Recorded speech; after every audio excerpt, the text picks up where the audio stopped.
southeastern corner where that cloud is holding things at bay, it is going to be windy and there will often be some heavy and squally showers. But as I say, in the southeastern corner of the country, the showers lighter, rather few and far between, but some really heavy ones in the west and north, hail and thunder, winds not far off gale force around many of those western and southern coasts as well. But despite that, I think if you can get out of the wind and get a little bit of brightness in between the showers, not feeling too bad temperature-wise, 18 degrees, 19 degrees even in the southeastern corner of the country.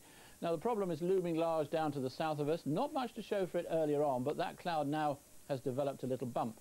That's the sign of a new area of low pressure developing, and that's going to come rushing up on those strong winds up towards the south of the country, developing all the while. Now there are a couple of problems. First of all, we can't really decide how deep it's going to get, and secondly, we can't really decide on the exact track. So this at the moment is the best guess, but even so, some pretty nasty weather on the way during the course of the night, latter part of the night, becoming very wet indeed across the south, some heavy rain, and I think in places as that low develops there will be some gales, even along the Channel coast, some severe gales, so nasty driving conditions if you're heading into work first thing tomorrow.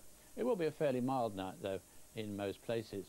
So tomorrow it starts off really wet across the south, more or less South Wales through the Midlands, East Anglia into southern England, heavy rain in a number of places.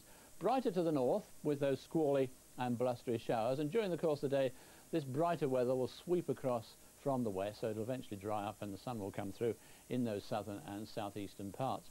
Into Wednesday we find those strong winds are still there together with the weather front. It's showers and longer outbreaks of rain, especially in the west and north. Some of those showers again quite heavy, lengthy and thundery. Not much difference really into Thursday. A quieter interlude before a new area of low pressure comes in from the west, so rather fewer showers and then some wet and windy weather on Friday. Back to Anna.